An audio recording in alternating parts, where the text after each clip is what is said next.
मंडळी, तुम्ही म्हणत असाल की एवढ्या रात्रीचे हे काय करत आहेत, तर आज रात्री 5 वाजता इमर्जन्सी आली होती गेस्टला. किती सुंदर वातावरण आहे ना. एक गाणं सुचलं मला.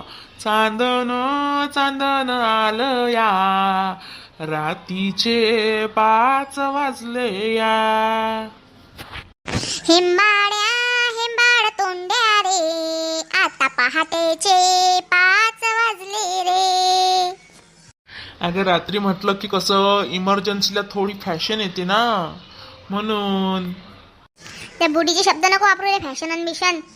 पहाटेचे 5 असतात, सायंकाळचे 5 असतात. हे काय आहे रात्रीचे 5? मॅट आहेस का तू? जरा डोक्यानं हलका आहेस का बे? पाया तुझी माय कशी सदान कदा झोपेल असते. हा, पोट चाललं सुटत नगाऱ्यासारखं. आता मी बॉडी शेमिंग नाही करत, पण खाल्ल्यावर झोपलं की असंच होते, असंच पोट निघते ढोल ताशा.